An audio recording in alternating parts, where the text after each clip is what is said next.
Democrat debate was a dud, but there was at least one interesting exchange we'll get into together. They're all on the far left now, so we'll break down some of the policy proposals that the Socialist Democrats are putting forward. And, of course, the impeachment managers have been named. The articles are being transmitted. Headed over to the Senate. What's going to happen next? That and more coming up.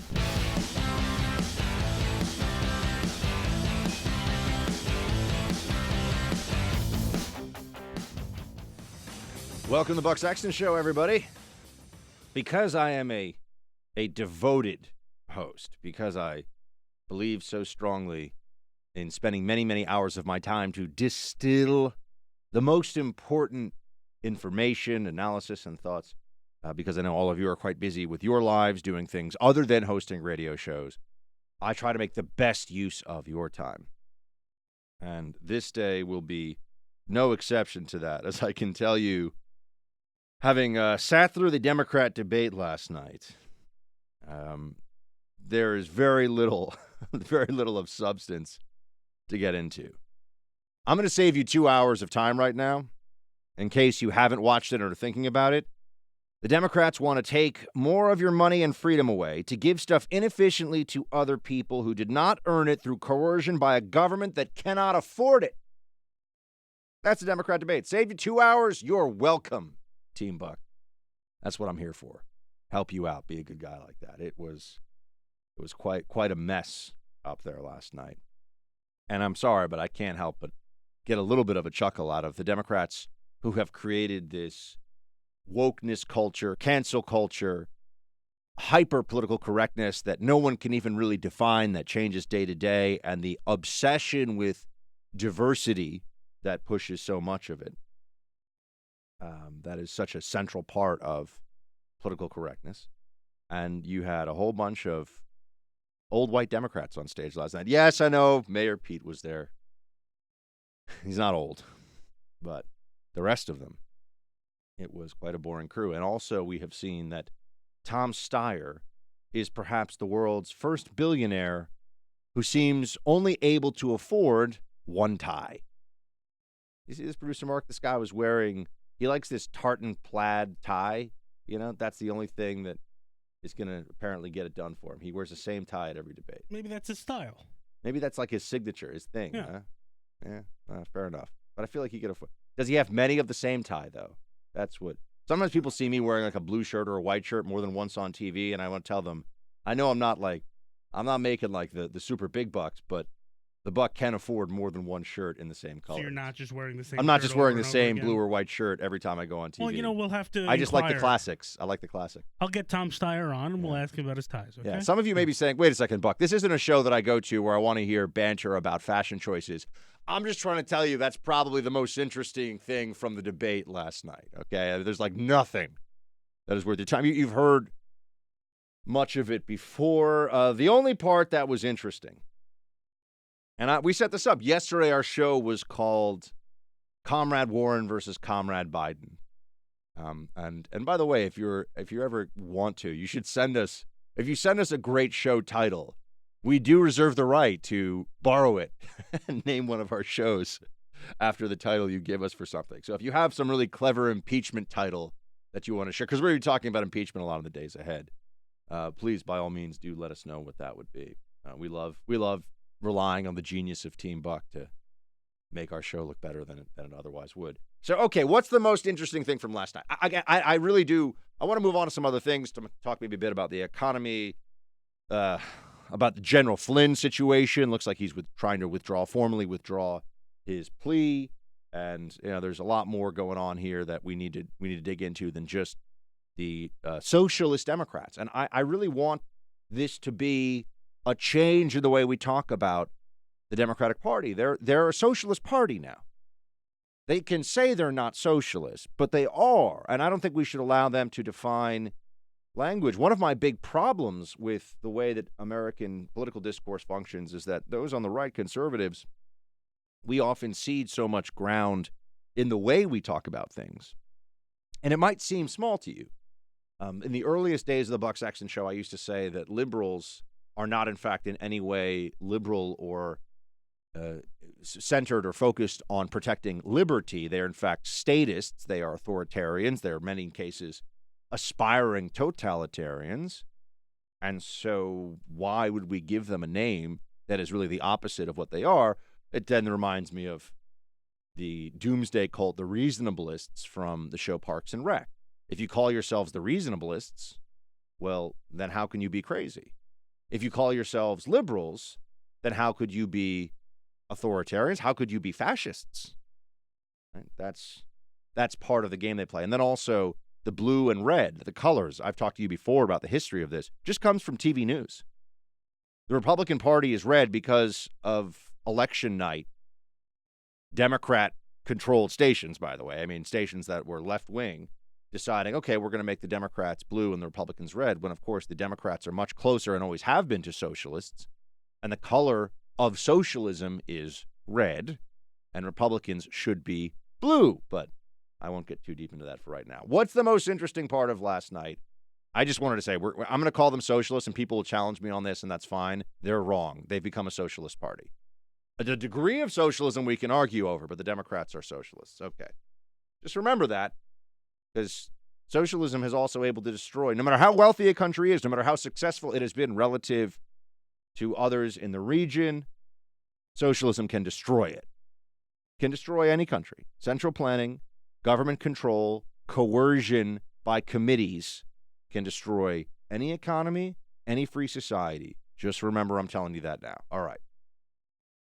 Now let's talk about Bernie and Warren. This was a great one.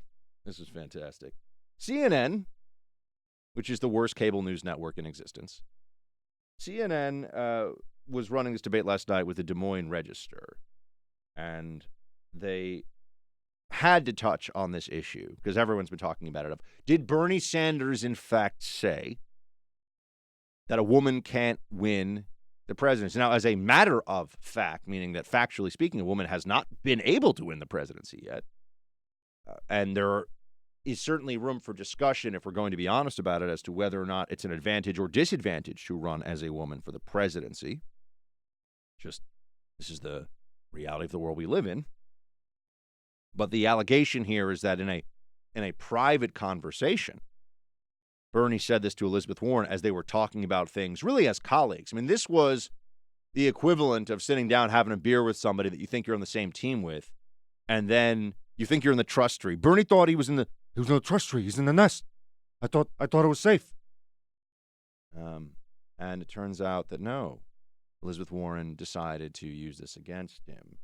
And so this is how CNN frames this exchange. This was the only really worthwhile part. We're not going to spend too much time on the debate today. I'm not going to go through every policy because, we'll talk about the broad strokes of their socialism, their insanity, their lack of understanding of math and markets. But here is what CNN did to set this thing up. Play 13, producer Mark. Senator Sanders, I do want to be clear here. You're saying that you never told Senator Warren that a woman could not win the election. That is correct. Senator Warren, what did you think when Senator Sanders told you a woman could not win the election? I disagreed. Bernie is my friend, and I am not here to try to fight with Bernie. But look, this question about whether or not a woman can be president has been raised, and it's time for us to attack it head on. And I think the best way to talk about who can win is by looking at people's winning record. So, can a woman beat Donald Trump? Look at the men on this stage. Collectively, they have lost 10 elections. The only people on this stage who have won every single election that they've been in are the women. Ah, bit of a feminist girl power rallying cry here from Elizabeth Warren. But notice at the beginning of that exchange, CNN said, "So, Senator Sanders, did you in fact say this thing?" And he said, "No." And then they went to Elizabeth Warren. "Since we know Bernie Sanders said this thing, why don't you tell us what you said in response to him?" They're basically calling Bernie Sanders a liar on national TV. I mean, I don't know how else you could see that. What else could you really say about it? And now it has come out, and does this surprise anyone? Oh, here, I'm just looking at producer Mark. You can mouth the word to me. Who is responsible for putting the story out in the media? Who is the one that thought maybe people should know that Bernie Sanders, yes, Elizabeth Warren. It turns out that Warren leaked this herself. Oh, what a shock. What a shock. Elizabeth Warren wanted people to know that Bernie Sanders is maybe kind of a misogynist, but she doesn't really want people to know that because she likes him. But just, stabs him in the back and puts her arm around his shoulder right after she pulls off the maneuver. I mean, just classic Elizabeth Warren. Not an honorable move. Not an honorable move at all. Does that surprise us that somebody who had faked being a Native American for decades would then go after somebody in this way? I will tell you, I always am a little offended. And I know I shouldn't be because people think of me as a member of the press, or even though I never would really use that term. I certainly wouldn't use the term journalist because I'm not. But people feel like they have to tell me, hey, we're sitting down, we're having drinks, especially if it's somebody who's tied to the administration or if they're in politics. They say, we're off the record. And if we have a personal relationship, like if we're friends, which is the case with many of them, I understand why they say that, but there's a part of me that's like, if you know me, you know that I don't do that thing. I don't talk to people when they think they're talking to Buck, and then all of a sudden that story for my own purposes that they thought was being shared just between two friends, two colleagues, is now going to be broadcast, everywhere. It's exactly what, and some journalists, by the way, do operate that way, and that's because journalists are disgusting people, worse probably than anyone in any business except actors. But Elizabeth Warren did exactly that to Bernie Sanders. Because now is the time. There's really only going to be one progressive candidate, and there's really only going to be one main choice for the Democrats. Which socialist is going to be the standard bearer? Who of the socialist candidates, Bernie Sanders, Elizabeth Warren, and quite honestly, Mayor Pete Buttigieg, too, who did a pretty sound job last night. I mean, I can't sit here. And you know who else does a good job? And I make fun of her because she eats salad with a comb and has her staff help groom her in ways that is surprising. Klobuchar. Klobuchar's not actually a crazy person. I mean, she may be a craven Democrat, but she operates a little bit more in the realm of reality than some of these other Democrats. I mean, Bernie Sanders, the stuff that he's saying is insane. People that think that Bernie Sanders has any idea how any of this would really work and what this would do for people don't know what they're talking about. If Bernie Sanders becomes president of the United States, you will be poorer and less free. I guarantee it. I'm not saying that it'll be Mad Max, but things are going to get rougher for you in ways that matter to you. So, at least with someone like a Klobuchar or a Biden is just going to do whatever the party apparatus tells him to do. The party apparatus of the Democrats is further left than it has been at any other time in my lifetime. But he's not really an ideologue. He's a Bidenist, first and foremost. What does Biden have to do to win? What does Biden have to do to have nice things said and written about him by the elite media? Klobuchar, a little bit more normal, a little bit more reasonable. But can any of them win against Trump? I think we all know the answer to that so far.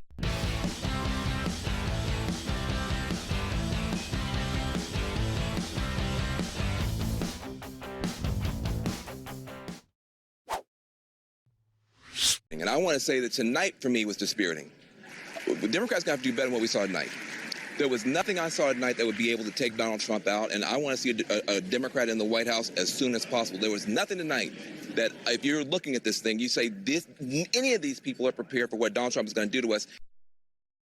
I think Van Jones is wrong on policy matters, and I think he's an ideological opponent on most things, not all things. But he is one of the smarter Democrats of the political analysts out on the scene. I'll tell you, I've worked with Van. I know Van a little bit. And he's actually, some of you will get mad at me, and I don't care. He's actually a pretty charming guy if you get to chat with him a little bit. And he's completely right here. He's completely right. There was nothing. Yeah, I know he's a far left, radical, and progressive and all this stuff, and I think that he's wrong on all these things. I'm just saying he's a smart progressive who sometimes does call it the way it is instead of the way the CNN audience wants to see it. I think it's important, by the way, that you understand. We should seek, as conservatives, you should seek out who are the best of the left? Who makes the strongest argument?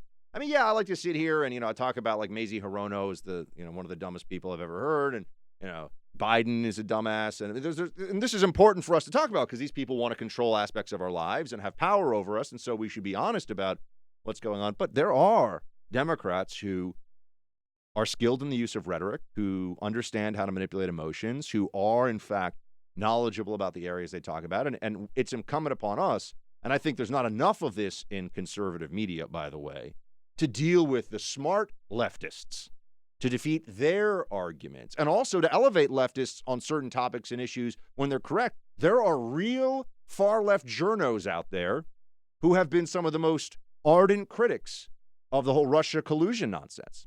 I mean, you will come across people that I think are wrong on 90% of things, but within that 10%, they'll be saying that the MSNBC and CNN, for example, have made mockeries of themselves on Russia collusion. We'll get into more of that later. But I do. This is a bit of an aside. But I don't like to just play the dumb Democrats here and just make fun of what a clown show most of the Democratic parties become, because there are smart Democrats and they can still win, folks. They can still make compelling arguments. They can get over 51% of the aggregate vote in a presidential election. Do not underestimate our opponents. Do not underestimate. But there was nothing last night. Now that I've said that, there was nothing in that debate that you could look at and say, oh, that person is going to be really challenging for Donald Trump. That person is going to be able to defeat the incumbent president of the United States. I'm not saying that means it can't happen, but it's a deeply unimpressive field. Who has real momentum? Think back to the 2016 election. Early on, even, Trump was a phenomenon.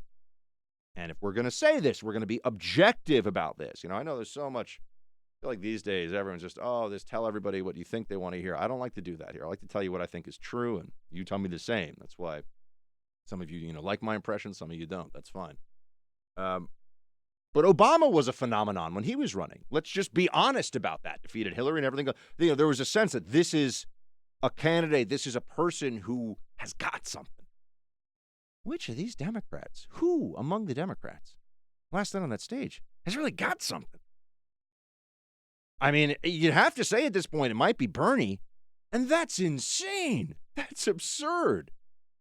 Although, if you're picking a sort of a dark horse candidate, if you're picking somebody to come from behind, and if you're asking me to pick a long shot right now who might actually pull it off among the Democrat primary, I gotta think it's Mayor Pete.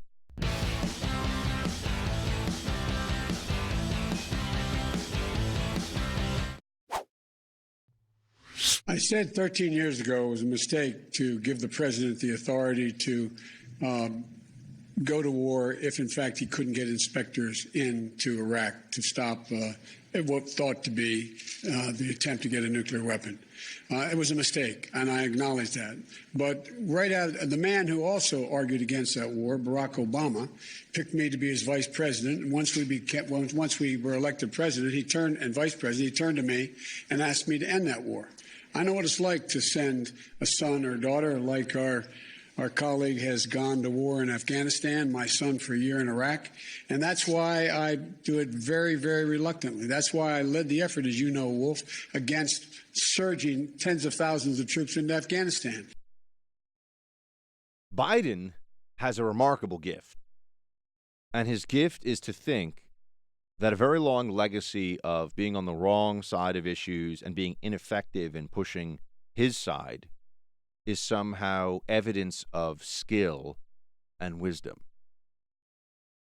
Biden, it seems to me, is really so dumb that he thinks that his failures are evidence of him being smart.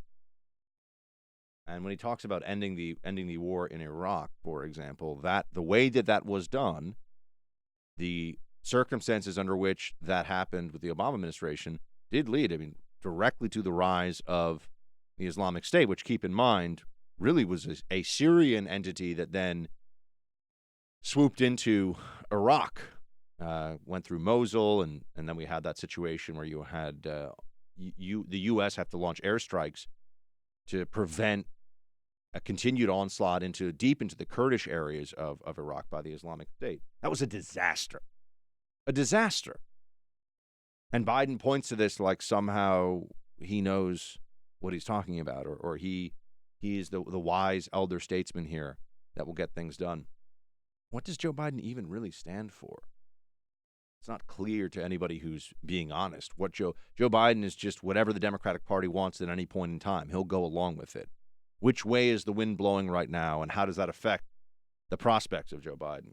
He's just a deeply unimpressive fellow. And by the way, you had Mike Pence, Mike Pence said something funny. Mike Pence had a funny last night. Who would have thought? Yeah, he's kind of, he's strutting his stuff a little bit. Here you go. Here's the Veep. Play clip 8. The choice in this election couldn't be clearer. The stakes couldn't be higher. Today, we have a president who loves this country, stands by our military, our workers, and our freedoms. He never quits. He never backs down. He believes in you, and he fights for you every single day. And then you got this group of Democrats running for president. I heard they got another debate tonight. If it's anything like the other ones, those people are going to be standing so far on the left, I think that stage is going to tip over. I think he's right. The Democratic Party, because of the loudest voices within it are the furthest left. The media is so much an appendage of the Democratic Party, or maybe the Democratic Party is such an appendage of the media that the echo chamber of journalists as left-wing cheerleaders has really influenced, I believe, the platform that the Democrats now support. And, by the way, I see here, talking about how leftists sometimes are right, Michael Moore, who I think is really a lot of his positions are odious, and I think he's gross. I don't think he's a fellow who comes at things with good faith or good intentions. I mean, I could use much more colorful and salty language to describe what I think of Michael Moore, but this is a family-friendly show, so I'll just leave it there. But I see the headline on Drudge, Warren stuck a knife in Bernie's back. I mean, everyone knows that's exactly what happened here. Everyone knows. And, I think this is gonna go against her a little more. They thought this would be the war on women. Remember Mitt Romney, binders full of women. That was what they said about him. They took a completely understandable phrase he used about how much he wants to hire women when he was running for the presidency, and made it sound like he was collecting women on sheets of paper and locking them in a little canvas folder or something. I mean, it was just insane. But that became a talk. Binders full of women.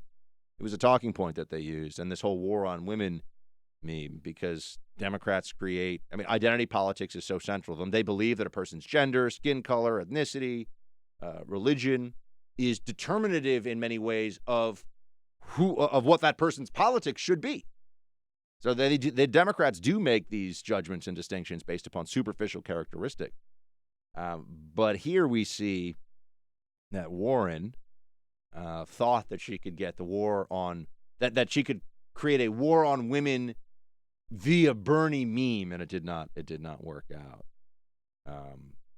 And it was really a Candy Crowley moment between Warren and Bernie there. The Candy Crowley moment, you remember, was the CNN moderator and between Romney and Obama back in 2012 on Benghazi. Did Obama call it a terrorist attack? And no, it was kind of vague and general, and down in the speech that he gave about Benghazi, it was these acts of terror, but it was generalized, and he did not really refer to Benghazi as a terrorist attack. But even still, it's not the job of Candy Crowley to do the interpretation there. But she did exactly what Zucker and the rest of the CNN crew would want, which is help Obama. That's the point. That's what they're really there to do. Make Obama look good. So this seemed like another instance of it, because Bernie's not of the establishment in the way that the elites want him to be. I mean, I will give him credit for this. Some of the Bernie bro supporters are lunatics, and his policy ideas are deeply troubling. I mean, here's just one example, by the way, and this is Bernie and Elizabeth Warren. They think this is so simple. They're just gonna say that prescription drugs cost X. Price controls are a destructive mechanism within any market. Right? The moment you start saying the price is X when it's really Y, you create, because of that intrusion into the operations of the market, you create problems. You create problems. You create issues in supply and demand. You create issues of who's going to make this stuff. And pharmaceuticals is an excellent case study of this. Because, yeah, there are some. You got this guy, what was his name, Skrelly, who was buying up different patents for obscure but very important, drugs that don't have a lot of usage cases. But for those people that need them, they're incredibly important, and just jacking up the price. And, there is the same thing you could say about like war profiteering. Sometimes things are more important than just the bottom line. But you've also got to understand, as I don't think Bernie and Warren do, that the bottom line matters, or else you're not going to have the things you want. Right? If the government came along and said, hey, it's wartime, you guys, you can't charge more than this amount of money for ammunition, to make ammunition, you can't sell it for more than X amount of dollars. That would create problems in the market. They said, all right, you're going to make this for us, and it's going to be free for the government. Well, those places would go out of business, right? Because that you can't do that. There's a limit to these what these price controls can get away with. With medicines, it costs over $1 billion right now to take a drug from the R&D, from the origins in the R&D phase all the way through to the FDA has said you can sell this to people. There are some things where they'll have a case if it's necessary for pediatric cancer or something. There are ways that they will escalate it through the process. So some people can use it, but until it's really available at your pharmacist, it costs over $1 billion. And the fact that other countries don't respect the intellectual property rights of these pharmaceutical companies the way that we do in this country isn't evidence of how great those countries do things. It's they're getting a free ride off our back. Who's going to come up with, do you want, I want celiac disease to be cured. I want the person or the company that comes up with a cure for celiac disease to make billions of dollars. The money's got to come from somewhere. And if they're not going to make billions of dollars, they're not going to spend $1 billion, especially because the failure rate for pharmaceuticals, which we all want to know that there's that drug that when we really need it, we've got it, right? When you've got some rare infection or some inflammatory condition or something, you want to go to your doc and they've got some little magic script that they write out that they give you the pill that's going to fix you, right? We all want that. Unfortunately, it doesn't always really happen that way. But if you listen to Bernie Sanders and Elizabeth Warren last night, they beat up on pharma and the rich people and corporations. And of course, there are excesses. I'm not saying the market functions perfectly. It's not a perfect market. It's not even close to a free market even right now, and you add in all the regulations and government distortions. But if you're not going to be able to make money doing this, and your failure rate, which I don't want to give you the statistics on it because I don't know offhand, but a vast majority of drug cases, or rather of drugs that they're trying to develop, don't work. That's just sunk costs now. It just didn't work. Phase 2 clinical trials come back. Nope, sorry, I don't have it. So removing the profit motive from these companies or lowering the profit motive because it sounds good, we're going to make this drug free. Now, look, insulin, there are some things that have been around a long time that should be off patent, that companies play games with, and they overcharge. And Trump is already trying to do that, though. See, this is what they're not telling you. In the places where there are abuses, where we can all recognize that something funky is going on, there's room for action. But just to say that you're going to, with the stroke of the pen, drugs are going to cost X. This drug is going to be sold for this amount of money. That's what they did in Venezuela with consumer products. And that's why people are literally waiting in lines and can't get fresh milk or toilet paper. Remember when I was in Aruba a while ago, they said there are people who were showing up to Aruba from Venezuela to buy household items because they just could not get them in Venezuela, and it's very close off the coast. So I know that was a little bit of a digression there, but this is the problem you have with these individuals who don't understand or don't care to understand the workings of a free market. And what Bernie Sanders is suggesting is disastrous for what would really happen if he were to get his way. And now you have to take very seriously what the ramifications would be, because Warren, Sanders, they're looking for areas where this just becomes an executive action. They're just going to say, this is Obama's pen and phone routine. Congress won't act, so I will. All you need are enough people. And we also don't have a tradition of having our ideological side in the judiciary invoking universal injunctions against the presidency the way that they do against Trump. So our judges go, all right, I mean, maybe we got to let this thing play out a little bit. It really is executive prerogative, even if we think that it might be a bit of an excess or, this is not something we should shove. Their judges, left-wing judges are activists, so they'll just say you can't do that. So we can't count on that same thing on our side. But there was nothing. I see your people saying Klobuchar actually did really well last night. Not really all that surprising. There's nothing to look at here and view as particularly new. We have to see how this shakes out in Iowa. I certainly hope that, there's a part of me that wants Bernie Sanders to be the nominee. There's a part of me that wants Democrats to have to really present and defend this lurch toward this jump toward socialism. And that becomes an inescapable national conversation. I'm not sure that it's better for us to allow them to evade accountability for this. I want them to have to say, yes, that's what we're going for. We'll see.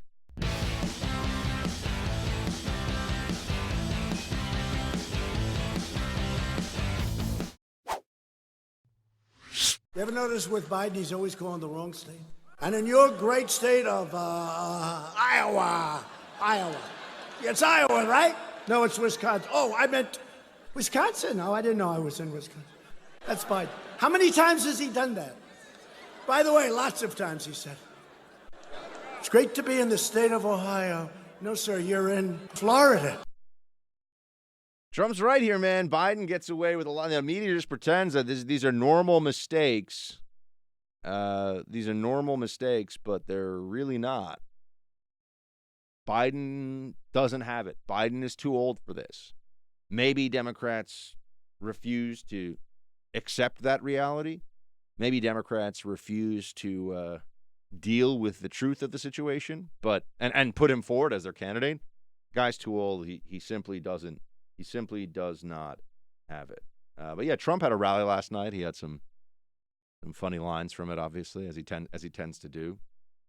Democrats simply don't have anyone who can stand up in front of a crowd of 15 or 20,000 people and just riff for an hour and a half and get the crowd totally fired up and have memorable moments. And no, I mean, they don't have somebody who can go toe to toe with Trump, and they know that, which is why there's such a hesitation right now for there to be a real, true front runner. Even though I know Biden's in the polls, but he's the default front runner. He's just okay. I guess it's Joe Biden. I guess that's what it's going to be. And then he also made some jokes about that. I mean, you guys know that I hate recycling. I mean, I legitimately and truly think recycling is the most annoying thing. It's not nearly as helpful for the environment as people are led to believe it is. In fact, there's plenty of reason. There are plenty of studies that show that a lot of recycling is bad for the environment by the time you've actually gone through the whole process. But this is the reality of when the Democrats allow this climate change absurdity to get to a certain point. You're just going to deal with annoying inconveniences in your day-to-day that are a reminder of what these petty little statists are all about, which is making sure that you can't have the light that you really want because they think they're saving the planet. Play clip 6 here.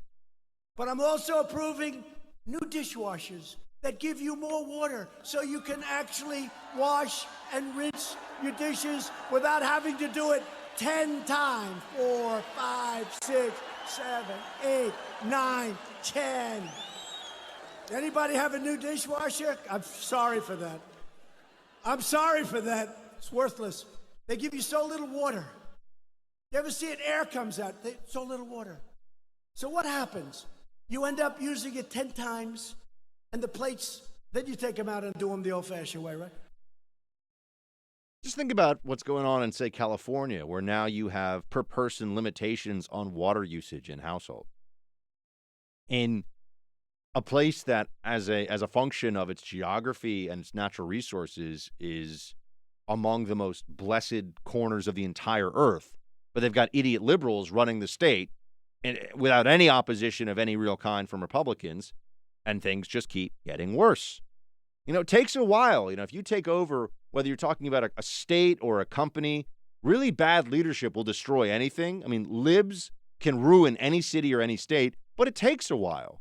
We're finally seeing that play out in California, and that's why someone like Trump comes in and says, you know what, I want you to be able to wash your dishes because I'm a normal person and I understand things.